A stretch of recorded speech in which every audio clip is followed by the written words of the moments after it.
2 Timothy 4:19 అలాగే 2 Timothy 1:18లో ఈ పౌలు ఒనేసిఫోరు గురించి ప్రస్తావించబడుతూ ఉంది. దేవుని బిడ్డలారా, ఒనేసిఫోరు అనే పేరు నాకు అర్థం ఏంటి అని అంటే ప్రయోజకుడు అని అర్థము. ఏమంటే ఏం పేరు అతని పేరు? ఒనేసిఫోరు అనే పేరు నాకు అర్థం ఏంటి? ప్రయోజకుడు అని అర్థము, లేదా ఆదరించేవాడు అనేది కూడా అర్థం వస్తూ ఉంటది. అయితే పౌలు గారు ఈ తిమోతి పత్రికను రాస్తూ ఉన్నప్పుడు పౌలు గారు ఎక్కడ ఉన్నారు అని అంటే చెరసాల్లో ఉన్నారు. ఆయన రోమ పట్టణంలో చెరసాల్లో బందీగా చేయబడుతూ వచ్చాడు. Can you say any one of the reason? ఎవరైనా చెప్పగలుగుతారు ఏ కారణం చేత పౌలు గారిని బంధించి ఉండవచ్చు? సువార్త ప్రకటిస్తున్నాడని, అనేక మందిని ప్రభు వైపు తిప్పుతున్నాడని, దేశంలో మరి ప్రభు నామాన్ని అనేక మంది తెలియపరుస్తున్నాడని అతన్ని చెరసాల్లో వేయించడం జరుగుతూ వచ్చింది. అయితే పౌలు గారి పరిచర్య బహుగా విస్తరించడానికి కారణం, పౌలు గారి యొక్క పరిచర్య సరిహద్దులు విశాలపరచబడ్డానికి కారణం, ఆయన 14 పత్రికలు రాస్తూ కొన్ని వందల సంఘాలను స్థాపించడానికి కారణం, ప్రతి సంఘంలో కూడా ఈ ఒనేసిఫోరు లాంటి వారు ఉన్నారు కాబట్టి సంఘాన్ని విస్తరించగలిగాడు, సంఘాలను స్థాపించగలిగాడు. ఈ ఉదయకాల ఆరాధనలో దేవుడు కూడా ఈ ఒనేసిఫోరు లాగా మనం ఉండాలి అని ప్రభు కోరుకుంటూ ఉన్నాడు. ఆ పేరే ఉపయోగకరమైన వ్యక్తి, ప్రయోజనకరమైన వ్యక్తి. He is an useful person for the God's ministry. పరిచర్యకు ఉపయోగపడిన వ్యక్తిగా ఉన్నాడు. దేవుని బిడ్డలారా, ప్రభువు నిన్ను కోరుకున్నప్పుడు నీవు కూడా ప్రభువుకు ఉపయోగపడాలని దేవుడు ఆశిస్తూ ఉన్నాడు. దేవుని బిడ్డలారా, వన్స్ అపాన్ ఏ టైం ఒక రోజు మనం కూడా ఉపయోగం లేని వారుగా ఉన్నాం, పనికి రాని వారుగా ఉన్నాం. లోకము వెలివేయబడి, లోకము ప్రత్యేకపరచబడి, లోకంలో వెలివేయబడిన పరిస్థితుల్లో నుండి దేవుడు మనల్ని ఏం చేస్తూ వచ్చాడు? ప్రయోజనం లేని మనల్ని ప్రయోజకులుగా చేస్తూ వచ్చాడు. మనల్ని కూడా దేవుడు ఒనేసిఫోరులుగానే చేసి సంఘంలో నాటుతూ వచ్చాడు. దేవుని బిడ్డలారా, అసలు ఎక్కడ వ్యక్తి అయ్యా ఈ ఒనేసిఫోరు అని మనం కనుక ఆలోచన చేస్తే, ఒనేసిఫోరు ఎఫెసీ పట్టణానికి చెందినవాడు. పౌలు గారు కొరింథీ సంఘం, రోమా సంఘం, ఎఫెసీ సంఘం, ఇంకా చాలా సంఘాలు, మనం తెస్సలోనికే సంఘం, మాసిదోనియా సంఘం, చాలా సంఘాలు కట్టాడు కదా పౌలు గారు. So one of the church ఎక్కడనంటే ఎఫెసీ సంఘంలో ఈ ఒనేసిఫోరుని మనం చూడగలుగుతూ ఉంటాం. దేవుని బిడ్డలారా, పౌలు గారి యొక్క పరిచర్య ప్రారంభంలో 3 సువార్త దండయాత్రలను ప్రారంభిస్తాడు. మూడు సార్లు. ఈ 2వ దండయాత్ర, సువార్త యాత్ర ఎఫెసీ పట్టణంలో ప్రారంభించాడు. ఎఫెసీ పట్టణం అనేది చాలా కరుడుగట్టిన పట్టణం, విగ్రహారాధన కేంద్ర స్థానముగా ఉన్న పట్టణం. ఏ పట్టణం అండి? ఐడియల్ వర్షిప్ అనేది కేంద్ర స్థానం ఉన్న పట్టణం. మరొక మాట నేను చెప్పాలి అనుకుంటే, మత ఉన్మాదము కలిగిన పట్టణం ఈ ఎఫెసీ పట్టణం. ఈ ఎఫెసీ పట్టణంలో వారు ఆరాధించే దేవత ఎవరు అని అంటే అర్తిమాదేవి యొక్క దేవత. ఎందుకయ్యా పౌలు గారిని చెరసాలకు వేయాల్సి వచ్చింది అని మనం ఆలోచన చేస్తే, ఈ పౌలు గారి బోధ ప్రాస్పరిటీ గాస్పెల్ బోధించలే. నువ్వు మందిరానికి వచ్చి 1000 రూపాయలు ఇస్తే నీకు 10,000 వస్తాయి, నీకు పిల్లలు పుడతారు, నీకు అద్భుతాలు జరుగుతాయి, నీకు స్వస్థతలు జరుగుతాయి, ఇరిగిన కాలు కట్టుకుంటది, నీకు మోకాలు నొప్పులు ఉండవు, స్వస్థతలు, అద్భుతాలు ఇవేమి పౌలు గారు చేయలేదు. పౌలు గారు ఎలా చేస్తూ వచ్చారంటే ఆ కఠినమైన బోధ, ముఖాన్ని కొట్టినట్లుగా, హృదయాలు నొచ్చుకునేటట్లుగా, దేవుని కార్యము జరిగేటట్లుగా బోధించాడు పౌలు గారు. ఒక మాట చెప్పగలుగుతాను, సున్నము కొట్టిన అందుకేనే వాళ్ళ పాపం వచ్చింది. ఏమండి, పౌలు గారు ఎఫెసీ పట్టణంలో చేసిన పరిచర్య ఎలాంటిదంటే మహిమ కలిగిన పరిచర్య చేశాడు. ఎఫెసీ పట్టణంలోనంట పౌలు గారంట ఆయన వస్త్రాలు తాకిన వారంట స్వస్థత పొందారంట. ఎవరంట? నడుము కట్టు తాకిన వారు స్వస్థత పొందారంట. పౌలు గారు నీడ పడిన వ్యక్తులు, రోగులు బాగుపడుతూ వచ్చారంట. ఇలాంటి అద్భుతాలు, ఇదిగో ఈ స్వస్థతలో నేను చెప్పుకోవట్లేదంట, ఆయన నీడ తగిలితే, ఆయన వస్త్రాలు తగిలితేనే స్వస్థతలు పొందుతూ ఉన్నారంట, అద్భుతాలు పొందుతూ ఉన్నారంట. ఒకసారి అపోస్తుల కార్యాలు 19వ అధ్యాయము 11వ వచనం లేదా 13వ వచనాన్ని కూడా ఒకసారి మనం చదువుతాం. ఎందుకని ఒనేసిఫోరుని ఎక్కడ మనం కనుగొంటామనే విషయాన్ని మనం ధ్యానం చేసుకున్నాం. చూడండి, అపోస్తుల కార్యాలు 19వ అధ్యాయం 11వ వచనం నుంచి 13వ వచనం.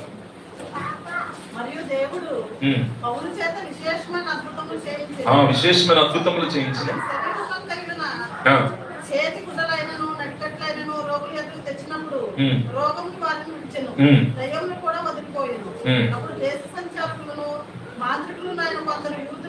పౌలు ప్రకటించు యేసు తోడు మిమ్మును ఉచ్చాటన చేయుచున్నానన్న మాట చెప్పి దైవుల పట్టిన వారి మీద ప్రజలు యేసు నామమును ఉచ్చరించుటకు కొనిది.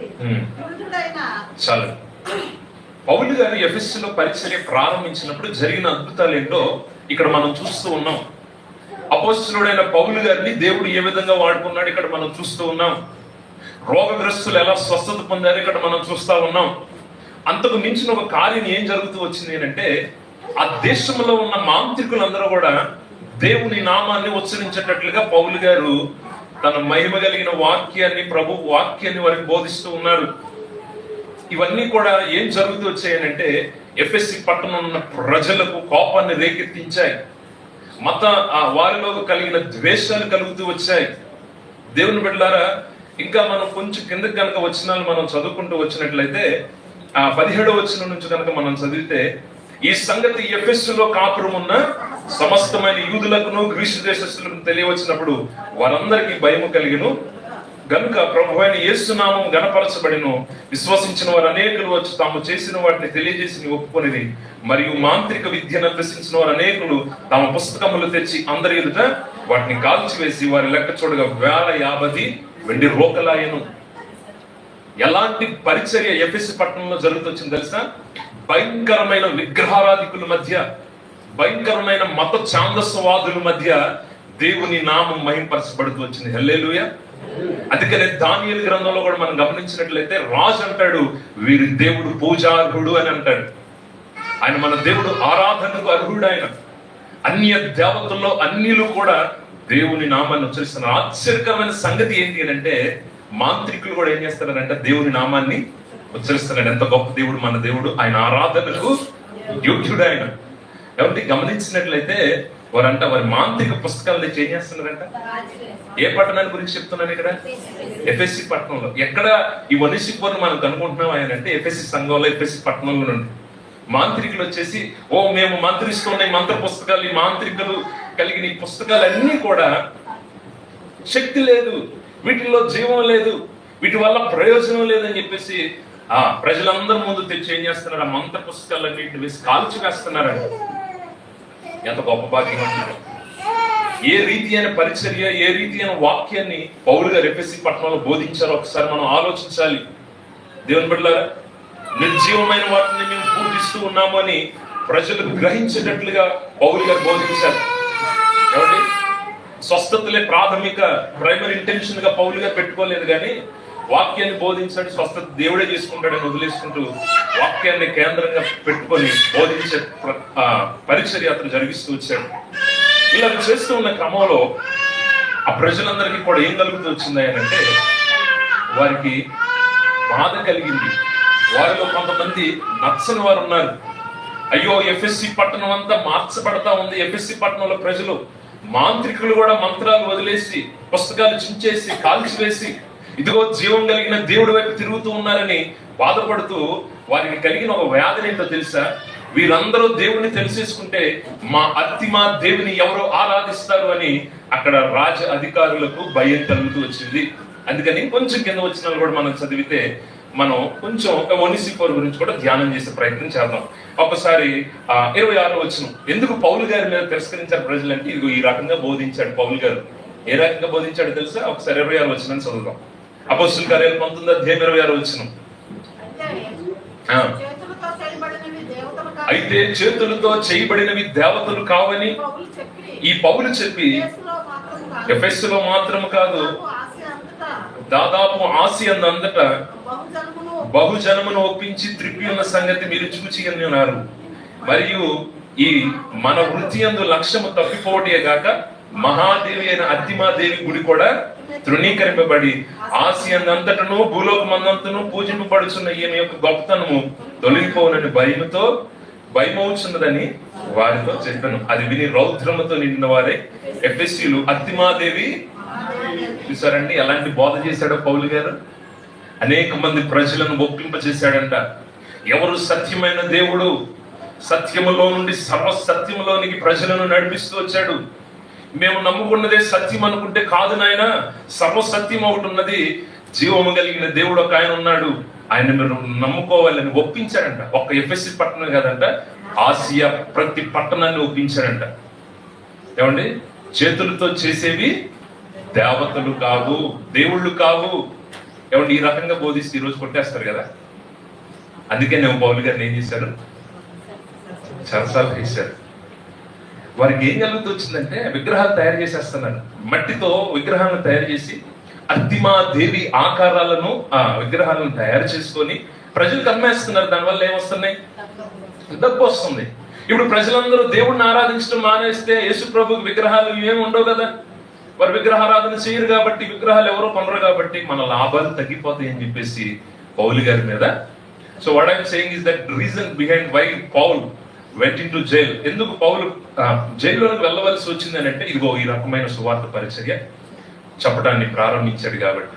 ఇక ప్రజలందరూ ఏం చేస్తారంటే, మన దేవత యొక్క మహిమ ఎక్కడైనా తగ్గిపోతామని ఏం చేస్తున్నారంట, కేకలేస్తున్నారు. ఏమని కేకలేస్తున్నారు, అర్తిమాదేవి మహాదేవి అని వారు కేకలు వేస్తున్నారంట. వారు ఎన్ని కేకలు వేస్తున్నా దేశమందంతటా యేసయ్య నామం ఉచ్చరించబడతా ఉందంట. దేవునికి మహిమ కలుగును గాక. దేవుని బిడ్డలారా, ఈ రోజు ఒక మాట మీకు పరిచయం చేయాలని ఆశపడుతున్నాను. నీవు ఆరాధించే దేవుడు ఆరాధనకు యోగ్యుడైన పూజారుడైన. ఏమండి, బైబిల్ చెప్తున్న సత్యము వేర్పులలో ఆయన వంటివాడు లేడు. అంటే ఎంత గొప్ప దేవుడు ఆయన. ఆ గొప్ప దేవుడిని మనం ఆరాధిస్తూ ఉన్నాం. ఈరోజు ఈ ఒనిసిఫోరు ఎక్కడి నుంచి వచ్చాడని మనం ఆలోచిస్తే గ్రంథకారులు చెప్తూ ఉన్నారు, బైబిల్ పండితులు ఏం చెప్తున్నారంటే, ఈ ఒనిసిఫోరు కూడా మాంత్రికుల కుటుంబంలో నుండి, అన్యుల కుటుంబంలో నుంచి వచ్చాడు అని కొంతమంది ప్రస్తావిస్తూ ఉన్నారు. అందుకనే ఈ ఒనిసిఫోరు తెలుసుకున్న ఒక సత్యం ఏంటి అని అంటే, నేను ఒకప్పుడు విగ్రహారాధికుడిగా ఉన్నాను, ఒకప్పుడు జీవం లేని విగ్రహాలను పూజించాను, ఇప్పుడు జీవం కలిగిన దేవుని దగ్గరికి వచ్చాను కాబట్టి నేను పొందుకున్న ఈ సంతోషం ప్రతి ఒక్కరికి తెలియాలి అని చెప్పేసి ఎఫెస్సులో సంఘాన్ని ప్రారంభించడానికి ఒక కారకుడిగా మార్చబడ్డాడు. దేవునికి స్తోత్రం. ప్రియమైన దేవుని బిడ్డలారా, మన దేవుడు గొప్ప దేవుడు అండి. మన పక్షాన ఉన్న దేవుడు గొప్ప దేవుడు. ఆయన ఒకే సంఘటన వచ్చింది, ఎవరు నిజమైన దేవుడు అని తర్కం జరుగుతూ ఉంది. ప్రజలు రెండు తలంపుల మధ్య పోరాడుతూ ఉన్నారు. మీ దేవుడా, మా దేవుడా, మా దేవుడా, మీ దేవుడు అని పోరాడుతూ ఉన్నారు. ఎక్కడ జరిగిందయ్యా ఈ సంగతి అని మనం ఆలోచన చేస్తే, 2వ రాజుల గ్రంథం 18వ అధ్యాయంలో ఒక సంఘటన జరుగుతుంది. తీయాల్సిన అవసరం లేదు, చాలా షార్ట్ గా నేను వివరిస్తాను.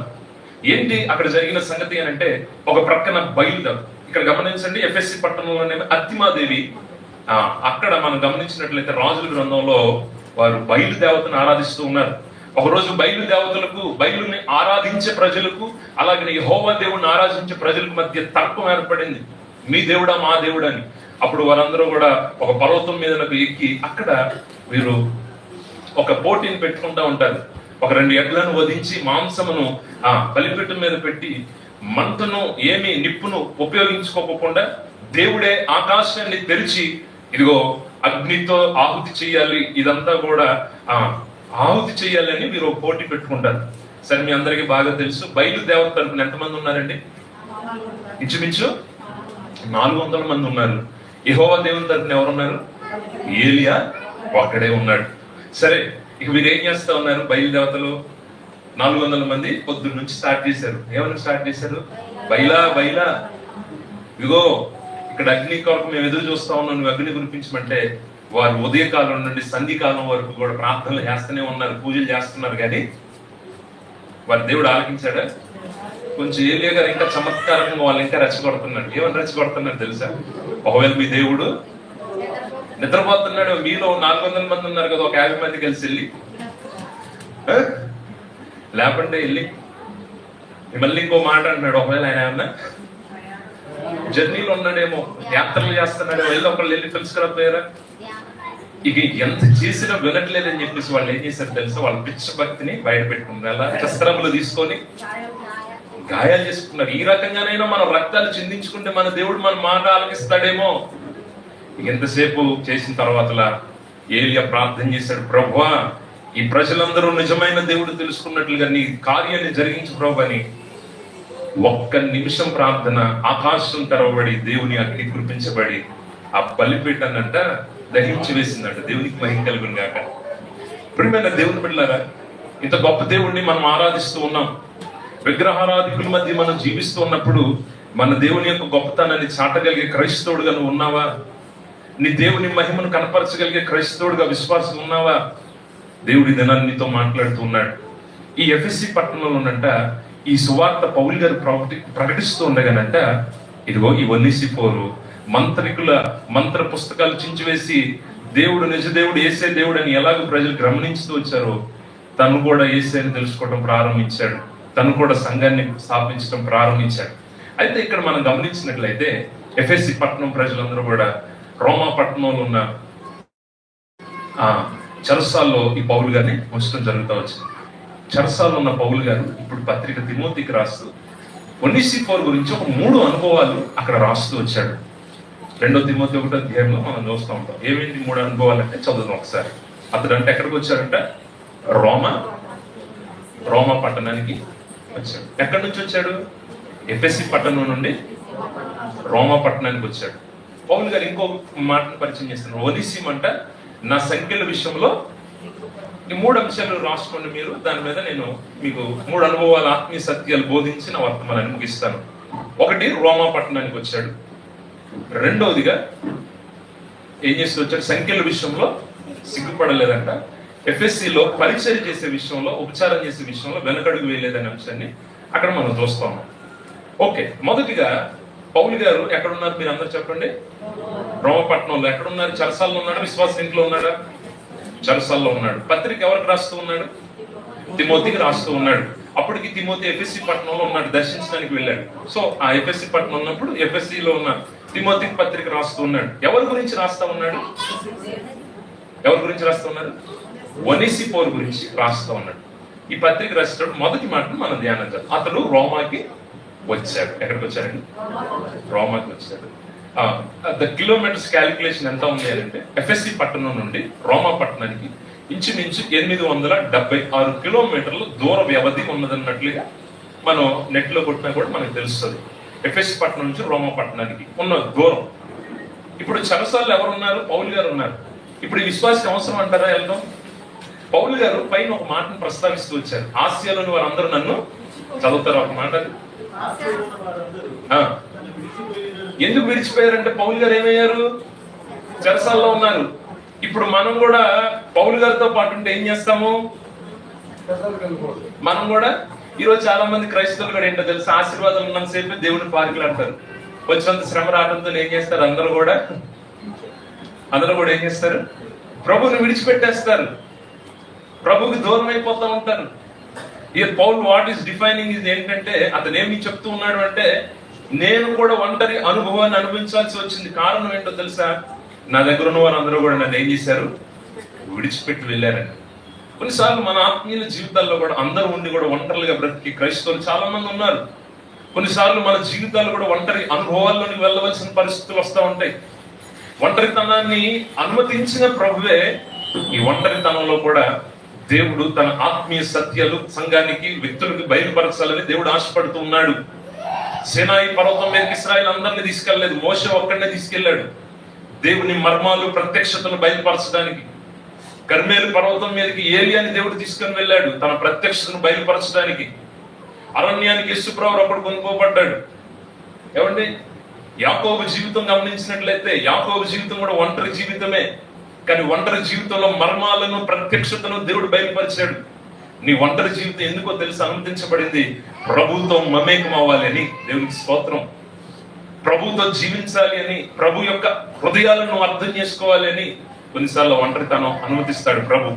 దేవుని బిడ్డలారా, పౌలు గారి జీవితమేనా అంటారంటే కాదు. యేసుప్రభు జీవితంలో కూడా ఏం చేస్తూ వచ్చారు? ఒంటరితనాన్ని చూస్తూ వచ్చారు. అదే మనం బైబిల్ గ్రంథంలో ఒక మాటను కూడా చూస్తాం. మార్కు సువార్త 14వ అధ్యాయము 50వ వచనంలో ఇలా చూడగలుగుతాం. అప్పుడు వారందరూ ఆయన విడిచి పారిపోయారు. పౌలు గారిని విడిచి పారిపోయారు, యేసుప్రభు వారిని కూడా విడిచి పారిపోయారు. పౌలు గారు ఏమో చెరసాల్లోకి వెళ్ళాడన్న సంగతి తెలిసినప్పుడు అందరూ విడిచి పారిపోయారు. యేసుప్రభు వారు సిలువెక్కుతాడన్న సంగతి తెలిసినప్పుడు 70 మందిని శిష్యులు చేసుకుని చివరికి ఎంతమంది మిగిలారండి? 12 మంది మిగిలారు. ఈ 12 మందిలో కూడా ఒకడు ఉన్నాడు, వాడు డబ్బు పిచ్చోడు. ఎవరు? దేవుడికి ఇవ్వాల్సిన భాగాన్ని దొంగిలించే వ్యక్తి. దీని ఒక మాట చెప్తున్నా మీకు. సరే, ఇలా చెప్తే కొంతమంది క్రైస్తవులు కోపం కూడా రావచ్చు అనుకుంటా. కాన్పుల సంచి ఎవరి దగ్గర ఉంది? ఇస్రాయేల్ దేవత దగ్గర ఉందా? వీడు దేవుడికి ఇవ్వాల్సిన భాగాన్ని ఇవ్వకుండా ఏం చేశారు తెలుసా? దేవుడి సొమ్ము దొంగిలించుకొని పొలాలు కొనుక్కోవటం, స్థలాలు కొనుక్కోవటం, దేవుడి కార్యాలు లేనికోకుండా వీడు సొంత కార్యాలు చేసుకోవడం, సొంత పనులు చేసుకోవడం. దానికి పర్యవసనం ఏమైందో తెలుసా? ఏ పొలం అయితే కొనుక్కున్నాడో అదే పొలం ఊరేసుకొని చచ్చిపోయాడు. ఎంత బాధాకరమైన సంగతి ఏమండి, ఎంత బాధాకరమైన సంగతి. పేతురు గారు మామూలు విశ్వాసి గారు ఏంటంట, అయ్యా వీళ్ళందరూ విడిచిపెట్టినా నిన్ను మాత్రం ప్రభు తెలుసుగా, రే నాయనా నువ్వు దొంగవే, నువ్వు మోసగాడివి, అసలు ముందు విడిచిపెట్టేది నువ్వు, 3 సార్లు అబద్ధం. ఎందుకు పౌలు గారు పేతురు గారు ఉన్నారండి యేసుప్రవక్త? ఎప్పుడున్నాడు పేతురు గారు? యేసుప్రభు రేపు సెలవేస్తున్నారు అంటతోనే ఏం చేశాడు?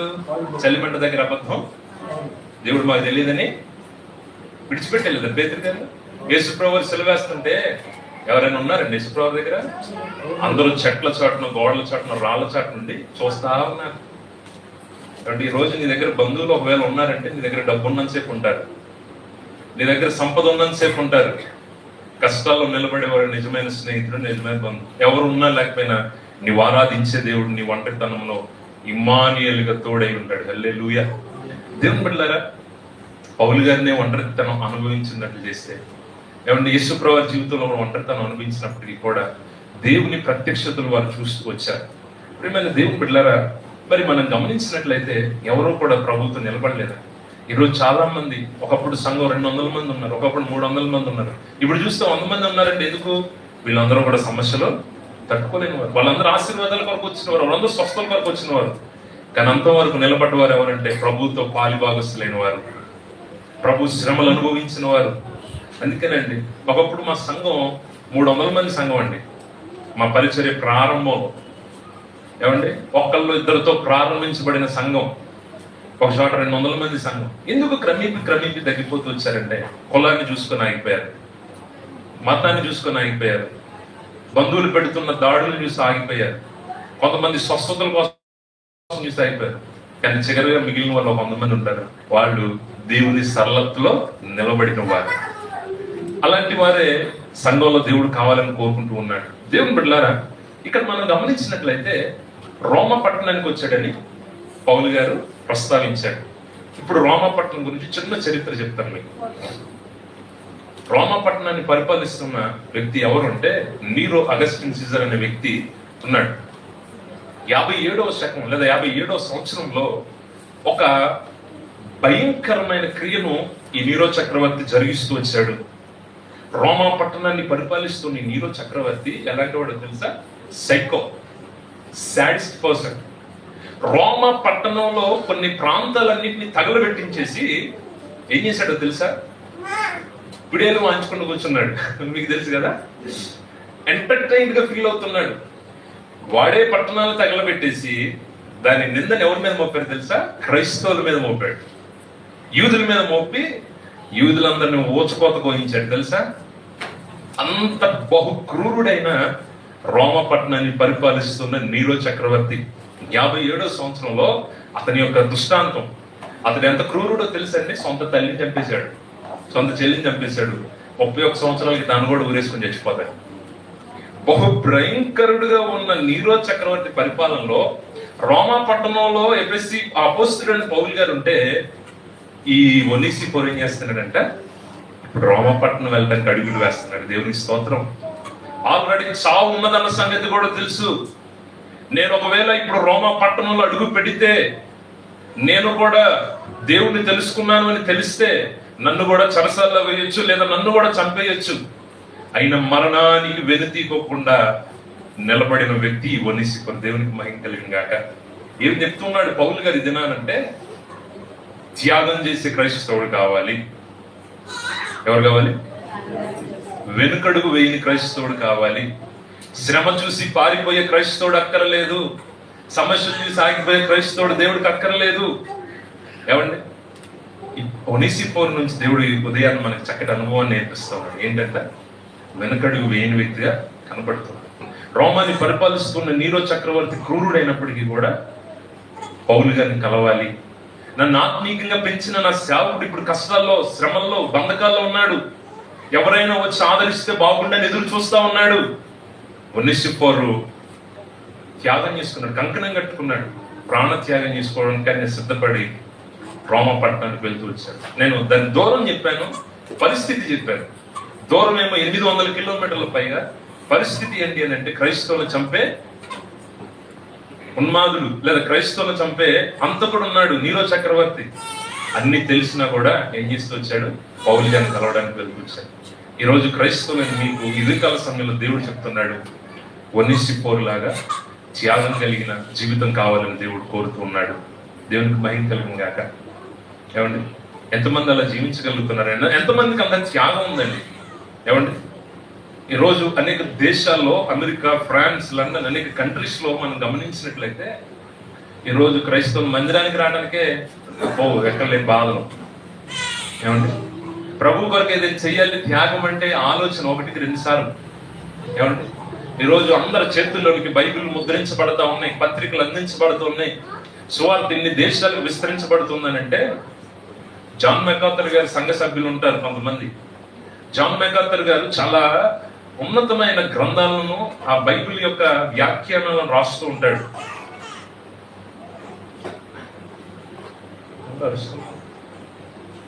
ఈ గ్రంథాలు అనేక మంది ప్రజలకు అందించడం కొరకు, దాన్ని ఎలాగైనా ముద్రించడం కొరకు అంటే ఆ సంఘంలోని ప్రజలు ఎలాంటి డెడికేషన్ చేసుకున్నారో తెలుసా, ఎలాంటి త్యాగం చేసుకున్నారో తెలుసా?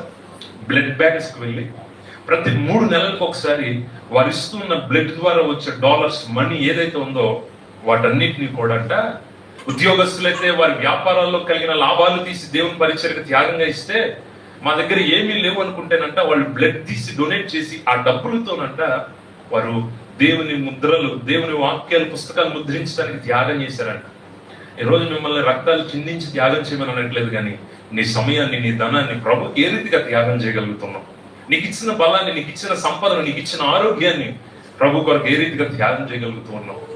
ఒక చచ్చిపోతానన్న సంగతి తెలిసిన, క్రూరుడైన రాజ్యాన్ని పరిపాలిస్తున్న నీరో చక్రవర్తి ఉన్నాడన్న సంగతి తెలిసిన, చెరసాల్లోనికి వెళ్తే నన్ను కూడా ఒకవేళ చెరసాల్లో వేయొచ్చు అన్న సంగతి తెలిసిన, ఇన్ని తెలిసినా కూడా వెనుకడుగును వేయిని ఒనిసిఫోరు కావాలని దేవుడు సంఘంలో ఆశిస్తూ ఉన్నాడు.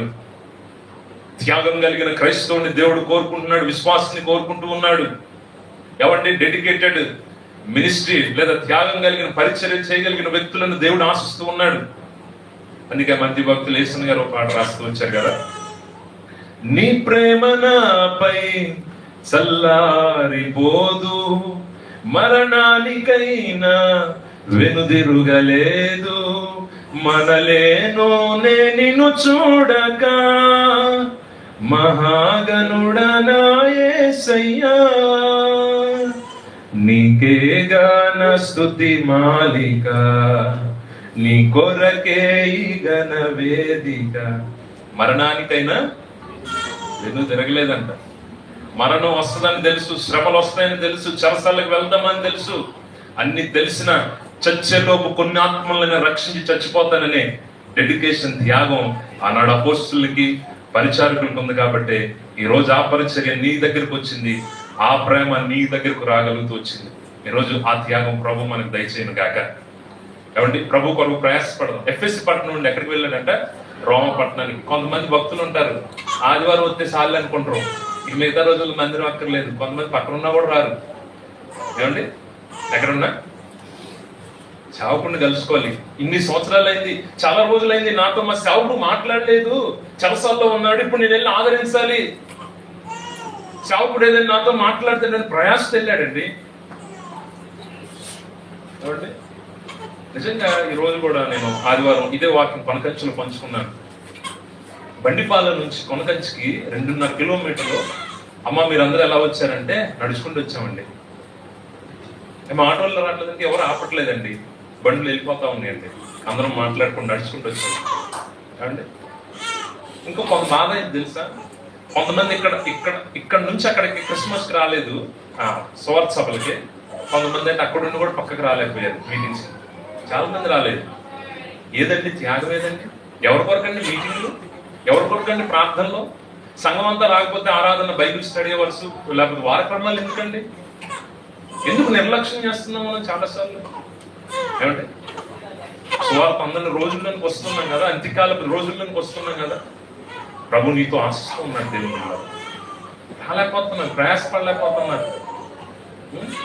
అర్ధరాత్రి పూట ఎవరికైనా హార్ట్ అటాక్ వస్తే ఇది మంచి టైం కాదు, ఇప్పుడు హాస్పిటల్కి వెళ్ళకూడదు, చలి బాగుంది, బయట వాన పడుతుందని ఆగుతాం మనం.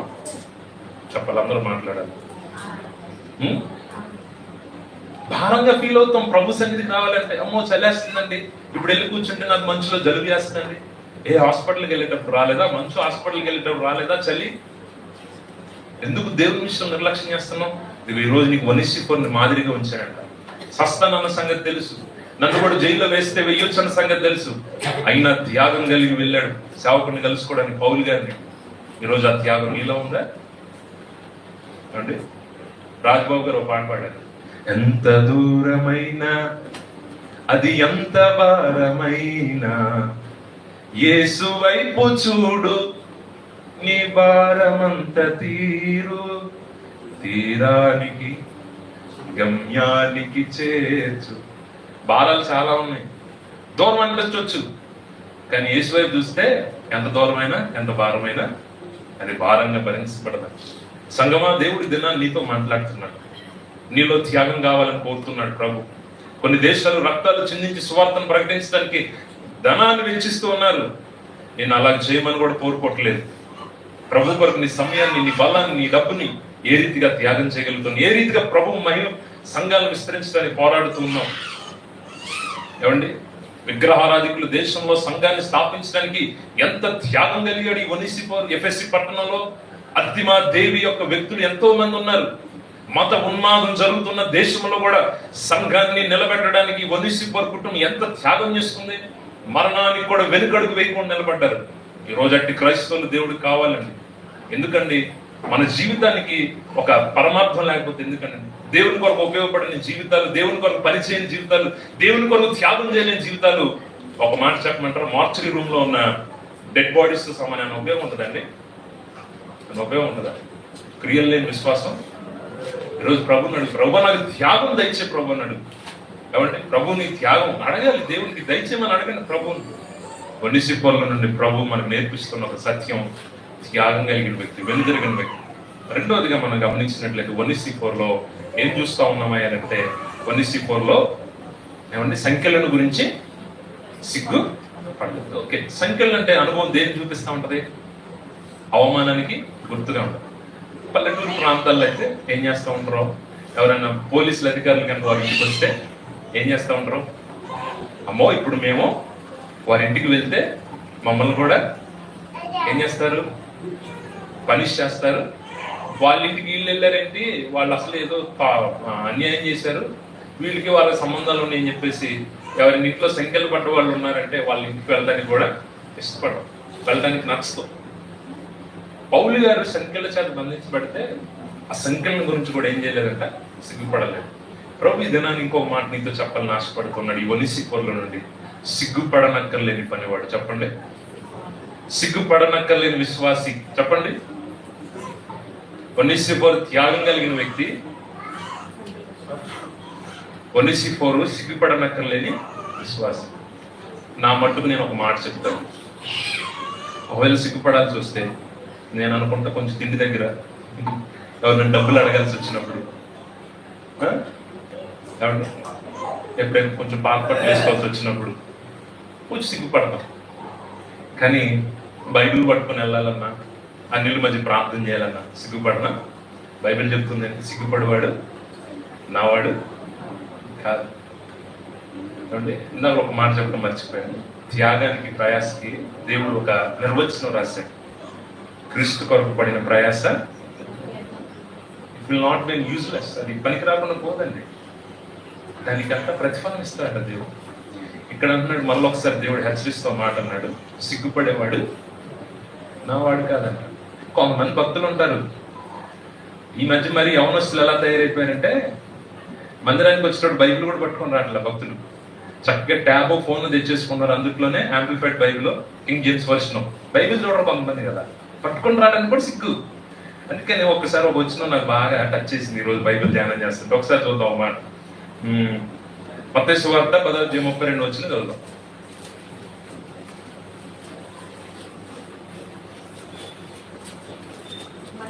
ఎదుట ఉమ్, నన్ను ఒప్పుకొని వాడేవాడు పరలోకమందున్న నా తండ్రి ఎదుట నేను వారిని ఒప్పుకుంది. మనుషులు ఎదుట ఎవరు ప్రభువుని ఒప్పుకోరో పరలోకం ఉందన్న తండ్రి ఎదుట అంటే దేవుడు కూడా ఒప్పుకోడంట. ఇక్కడ సిగ్గుపడుతూ నేను క్రైస్తవుడని చెప్పుకుంటే, నేను మందిరానికి వెళ్తున్నానని చెప్పుకుంటే ఏం చేస్తా ఉండరు? సిగ్గుపడి చెప్పుకో. కొంతమంది ఒప్పుకోరు, నేను వేసి ప్రభు పెట్టినండి మందిరానికి వెళ్తానండి. ఇక్కడ నువ్వు వేసాను ఒప్పుకోలేదనుకో సిగ్గుపడుతూ, అక్కడ ఏం చేస్తానండి ప్రభు, నువ్వెవరో నాకు తెలియదు, నేను పక్కకు కొంటావు అండి. కొన్ని సంఘాలు గమనిస్తూ ఉంటాం, పెంతెకోస్తు సంఘాలు. అక్కడ వాళ్ళ చర్చ్ వర్షిప్ జరుగుతున్నప్పుడు ఎప్పుడు Sunday white and white dress వేసుకొని బైబిల్ పట్టుకొని వెళ్ళిపోతారు. సరే, తెల్ల బట్టలు వేసుకున్న వాళ్ళందరూ ఎంతమంది పరిస్థితుల్లో ఐ కాంట్ డిఫైన్, నేనైతే దాన్ని చెప్పలేను కానీ, బట్ దే ఆర్ పోర్ట్రేయింగ్, వాళ్ళు ఒక విషయాన్ని డిస్ప్లే చేస్తున్నారు. వీఆర్ క్రిస్టియన్స్, మేము దేవుని బిడ్డలం, మేము దేవుని మందిరానికి వెళ్తూ ఉన్నాం, మేము క్రైస్తవులం, మాకు దేవుడు ఇంత సంతోషాన్ని ఇచ్చాడని వాళ్ళు వెళ్తా ఉన్నారు. సరే, బట్టల్లో పరిస్థితి ఉందా లేదా అవన్నీ పక్కన పెట్టేస్తే, బట్ ఓవరాల్ గా వాళ్ళు దేవుణ్ణి వ్యక్తపరుస్తూ ఉన్నారు. సిగ్గుపడుతున్నావా? ప్రభు ఈ దినాన్ని నీతోనే మాట్లాడుతున్నాడు. సిగ్గుపడువాడు ఎవరు అంట? ఎవరు కాదంట? నా వాడు కాదంట. దేవుని బిడ్డలారా, ఏ విషయంలో మనం సిగ్గుపడతాము? కొంతమంది పాట పాడమంటే పాడరు, వాక్యం చదవమంటే చదవరు, ప్రార్థన చేయమంటే చేయరు. అందరూ కూడా ఏమనుకుంటారంటే, నా వాయిస్ బాగాలేదండి ఈరోజు ఏమండి, ఏమంటారు? నా వాయిస్ బాగాలేదండి, నేను పాడితే అందరూ నన్ను ఏం చేస్తారు? హేళన చేసి మాట్లాడతారండి. నేను పాడనండి, నాకు రాదండి. ఏమండి, సిగ్గుపడాల్సిన అక్కర్లేదా? ఈ సంఖ్యల అనుభవం ఆత్మీయులకి ఇంకొక విషయాన్ని దేవుడు బయలుపరుస్తున్నాడు. పౌలు ఏ తప్పు చేయకపోయినా సంఖ్యల అనుభవం ఉన్నాడు, కానీ ఈరోజు చాలా మంది వ్యక్తులు పాపపు సంఖ్యల చేత బంధించబడుతూ ఉన్నారు. త్రాగుడు, అక్రమ జీవితాలు, వ్యసనాలు, ఏమంటే ఈ అనుభవాల్లో ఉన్న అన్యులు, నామకార్థ క్రైస్తవులు బ్రతుకుతూ ఉన్నారు. ఈ సంఖ్యల మధ్య ఉన్న ప్రజల దగ్గరికి దేవుడు ఇదనాన్ని హెచ్చరిస్తున్నాడు. ఒనిసిఫోర్ లాగా వెళ్ళి దేవుని ప్రేమను పంచమంటున్నాడు దేవుని బిడ్డలారా, చాలాసార్లు సిగ్గుపడతా ఉంటాం. ఈ తాగుబోతుడి దగ్గరికి వెళ్తే నన్ను కూడా ఎక్కడ తాగుబోతుడు అనుకుంటానేమో, ఈ పలానా ఆవిడ దగ్గరికి వెళ్తే ఆమె క్యారెక్టర్ మంచిది కాదు, నేను కూడా ఆమెతో మాట్లాడితే నా క్యారెక్టర్ కూడా చెడ్డదనుకుంటారేమో. సిగ్గుపడుతున్నావా? మరి నువ్వు చెప్పకపోతే ఎవరు చెప్తారు సువార్త? మందిరానికి అందరం కూర్చొని వచ్చి వినేస్తాను, ఈ మైక్ ఎంత దూరం పడింది ఎవరికి తెలుసు? మీ ప్రాంతాల దాకా వెళ్ళబడిద్దండి. నీవే వెళ్ళాలి, నీవే సువార్తను చెప్పాలి. దేవుడు నేర్పిస్తూ ఉన్నాడు. కాబట్టి త్యాగం కలిగిన క్రైస్తవుడిగా మార్చబడదు గాక. రెండోదిగా దేవుడు మాట్లాడుతూ ఉన్నాడు, సిగ్గుపడనక్కర్లేని పనివాడిని. కొంతమందిని గమనిస్తాం, అసలు ప్రభు పనులు అసలు సిగ్గుపడరండి. ఎంత త్యాగం కలిగి దేవుడి కొరకు ముందు కొనసాగుతూ ఉంటాడు. సంఖ్యల అనుభవాలు ఉన్న వ్యక్తుల దగ్గరికి వెళ్ళి సువార్తను ప్రకటించాలి. సరే, can ask you one question. పోయిన ఆదివారం నుంచి ఈ ఆదివారం వరకు మీరు ఎంతమంది సువార్త చెప్పారు? ఎంతమంది సంఖ్యల బంధకాలు ఉన్న వాళ్ళకి మీరు సువార్త చెప్పారు? ఎట్ యువర్ ఆఫీస్, మీ ఆఫీసులో కానీ, మీ స్కూల్స్లో కానీ, కాలేజెస్లో కానీ, వ్యాపారాల్లో కానీ, మీరు వెళ్ళే ఇంట్లో పనిచేసే వాళ్ళ దగ్గరికి కానీ ఏ రోజైనా ఏసైని పరిచయం చేశారా? మరి దేవుడు అక్కడ ఎప్పుడు వస్తుందండి? అందుకే ఆలస్యం జరుగుతుంది. అందరూ మార్మన్స్ పొందాలి కదా, అందరికీ తెలియాలి కదా. సిగ్గు, అమ్మో నేను ఇప్పుడు చెప్పేస్తే వాళ్ళని లేదని అంటారేమో.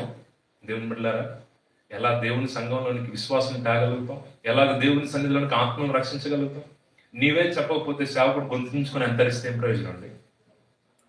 ఏమండి, సేవకుడు గొంతించుకొని అరిస్తే ఎంత ప్రయోజనం? గమనించండి, దేవుడు ఒనిసిఫోర్లో నుండి దేవుడు మనతో మాట్లాడుతున్నాడు.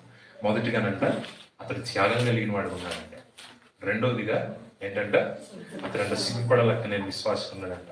ఆ పరిచర్యకు సహాయకుడుగా ఉన్నాడంట, ఉపయోగపడే వ్యక్తిగా ఉన్నాడంట. నాలుగో విషయం పౌలు గారు పత్రికలో మెన్షన్ చేస్తున్నారు ఏంటి అని అంటే, అతడు ఉపచారము. ఎఫెసీలో చదువుదాం, మాట చదువుదాం సార్.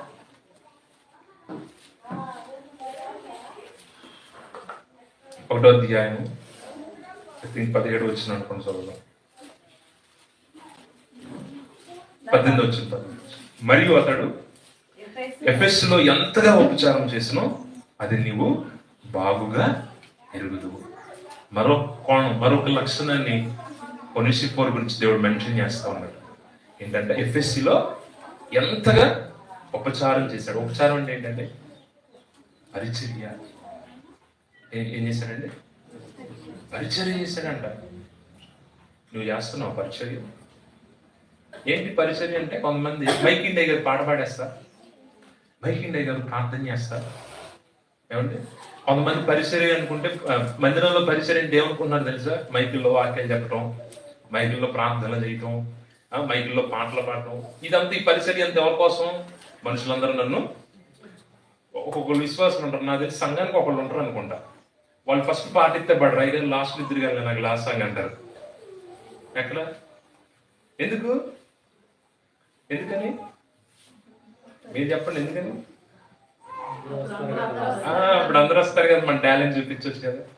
కానీ బైబిల్ చెప్తున్న సత్యం అంటే, మనుషులు మిమ్మల్ని పొగిడినప్పుడు మీకు శ్రమ. మనలో ఎవరైనా పొగట్టడం స్టార్ట్ చేశారంటే మీరు గమనించాలి, మన శ్రమలో స్టార్ట్ అయినాయి. ఎఫ్ఎస్సి పట్టణంలో అంటే ఉపచారం చేశాడంట, పరిచర్య చేశాడంట. స్థలం ఇచ్చాడో తెలియదు, ఆయన ఇల్లే మందిరంగా మార్చాడో తెలియదు, ఆయన కష్టార్జితంలో ఉన్నాడు సొమ్మును తీసుకొచ్చి ఇచ్చాడో తెలియదు, లేకపోతే ఇంటింటికి వెళ్ళి సువార్త చేసి చెప్పాడో తెలియదు, ఏం చేశాడో తెలియదు, పరిచర్య అయితే చేశాడు. అందుకే సంఘం ఎఫ్ఎస్సిలో కట్టబట్టడానికి కారకుడయ్యాడు. దేవుని బిడ్డలారా, ఏ పరిచర్య చేస్తున్నావు? కొంతమంది నేను చూస్తూ ఉంటాను, అరే వీళ్ళు ఎంత ఎంప్లాయీస్ కదా, నెలకు ఒక 34,000 సంపాదిస్తున్నారు కదా, అయినా వచ్చేంటి వీళ్ళు కూరగాయలు కట్ చేస్తున్నారు, వంటలు వండుతున్నారు. అంటే కొంతమంది అయితే వాళ్ళు విలువైన చీరలు కట్టుకొని కూడా ఇస్తర్లు తీసి పడవేస్తూ ఉంటారండి. ఇవన్నీ ఎవరి కోసం చేస్తున్నారు? ఏమంటే ఎందుకు చేస్తున్నారు ఇవన్నీ అని అంటే, దేవుడు మనకి పరిచర్యని నేర్పించాడు. అందుకనే యేసుక్రీస్తు ప్రభు వారు కూడా పరిచర్య చేయించుకోవడానికి దేనికోసం వచ్చాడు? కాళ్ళు తెచ్చుకోవడానికి వచ్చాడా? ఆయన సింహాసనం మీద కూర్చొని చేతులు ఇలా పెడితే ఒకళ్ళు చేతులు వత్తడానికనో ఒకళ్ళు ఇస్తుడానికి వచ్చాడా ప్రభు? ఏం తీసుకొచ్చాడండి? ఎలా తగ్గించుకున్నాడు తెలుసా? కాళ్ళు కడిగేంత పరిచర్యలోకి వచ్చేసాడు. యేసు ప్రభు వారే పరిచర్య చేస్తే నువ్వు చేయడానికి ఏంటి? లేదండి బాబు, యేసు ప్రభు ఎక్కడ చేసినట్లేదు, నేను చర్చికి వెళ్ళి కేవలం కుర్చీలో కూర్చొని వచ్చేస్తానంటే ఎట్లండి? ప్రభు ఇది నన్ను నీకు చెప్తున్నాడు, పరిచయం నేర్పించమన్నాడు. ఎఫ్ఎస్సిలోనంట ఈ వనిసిపోరు ఏం చేశాడంట? ప్రచారం చేశాడంట. సేవకులకి అండగా నిలబడ్డాడండి. ఏమండి, ఈ రోజు నువ్వు అలా చేయగలుగుతున్నావు పరిచర్య? కొంతమంది అఫీషియాలిటీ మెయింటైన్ చేస్తారు. ఇది దేవుడికి నచ్చుతుంది. ఎవడు నా సన్నిధిలో దీనుడే వణుకుచూ ఉంటాడో వాని నా కనులు చూస్తామని అన్నాడు ప్రభు. దీన మనసు కలిగి వారిని తగిన సమయం హెచ్చిస్తున్నాడు నా ప్రభు. దేవుని బిడ్డలారా, ఏలి కుమారులు ద్రోహులయ్యారు, కానీ ఏలి మందిరంలో, దేవుని మందిరంలో పనిచేసిన సమయాలు మాత్రం రాజులను అభిషేకించే ప్రవక్త అయ్యాడు.